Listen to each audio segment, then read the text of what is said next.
Frog King and the Snake.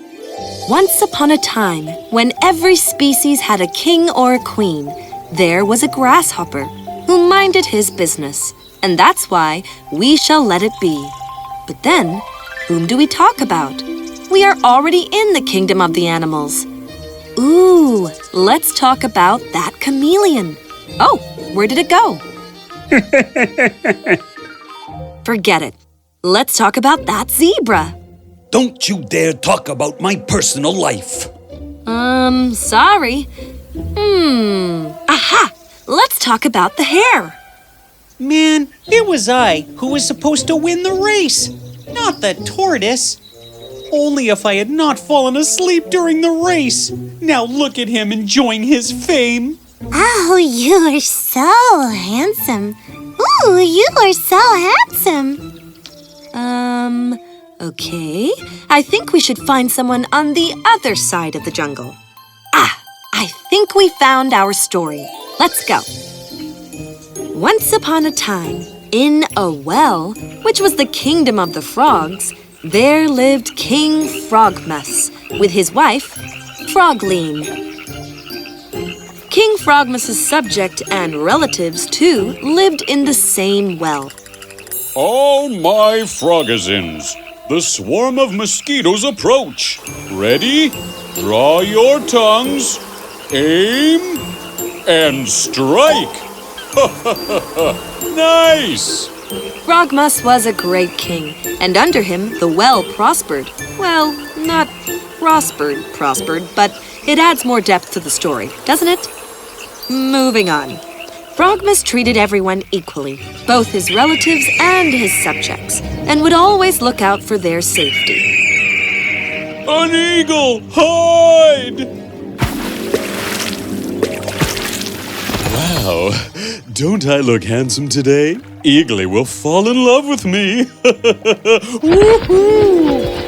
Phew! Every day he has to come here and see his reflection. Doesn't he know that it scares us? If he knew we were here, he wouldn't scare us, but carry one of us to his eagly every single day. Don't worry, Frogleen. As long as I am here, no one can hurt you.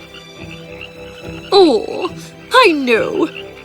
While Frogmas and Frogleen lived happily, the relatives of theirs, especially Froglet, who was Frogleen's cousin, was very jealous of them. It was her who should be the queen, she would always tell herself. Now listen to me, fools. How can you not see that the Frogmas gives more attention to Frogleen? She gets the most insects, stays at the bottommost part of the well, so that if danger befalls us, she is safe. Well, she is the queen. Well, do you want to be eaten by the eagle first? No. Does anybody here want that? No. No. No. Shh! He will hear us. Well, good. Now that I know we all have a common goal, leave it to me. I will make sure that equality prevails. Now this well will be mine. Only mine. I will be your queen soon, and as a token of friendship, I will give Frogmas and Frogleen to the eagle. While Froglet began to hatch her evil plan, she didn't realize that Frogmas had heard everything. He gulped a lump in his throat and waited anxiously for the next day. It was a long night for Frogmas while his wife slept peacefully.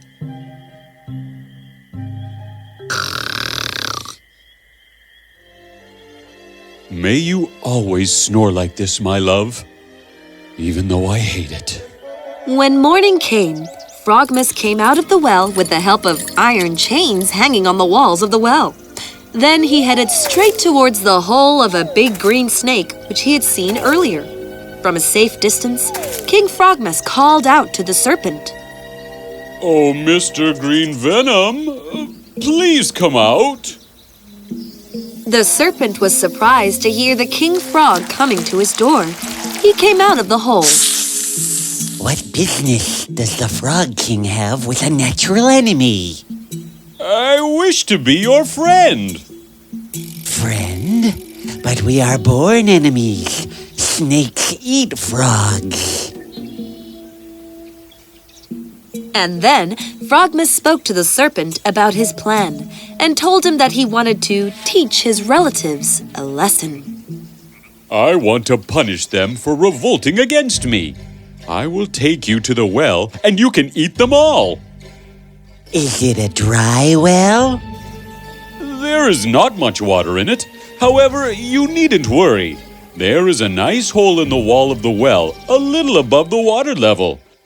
You can eat the rebels and go into it to take rest. Okay, lead me to the well. I'll teach those rebel relatives of yours a lesson. A proud and happy Frogmas took the snake to his well and said, You can eat my enemies, but please spare me and my wife. Of course, of course. And from that day onwards, the green snake started eating the frogs one by one, as and when pointed out by King Frog. No! Oh, yes. One by one, soon all the enemies of King Frog were eaten up by the serpent.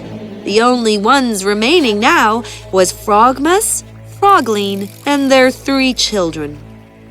Thank you, my friend. All the rebels are gone. You can now go back to your hole outside. Go back? Are you mad?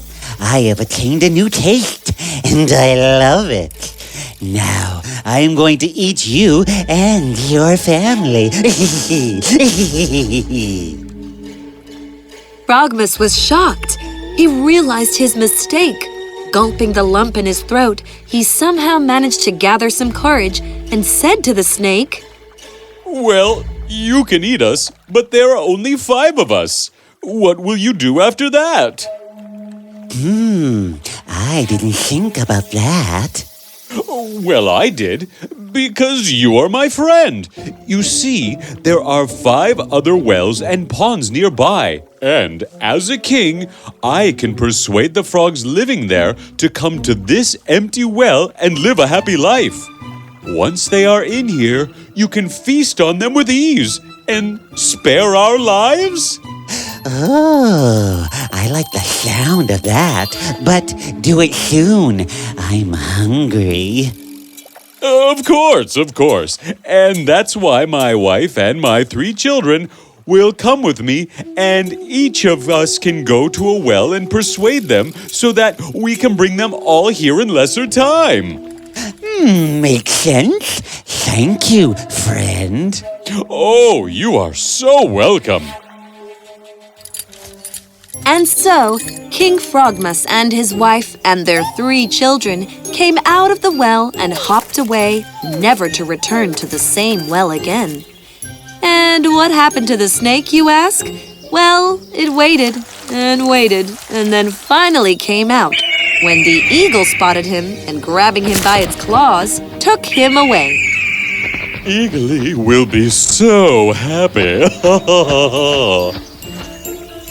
And as for Frogmas, well, he learned that in life, one must always think twice before making a drastic decision.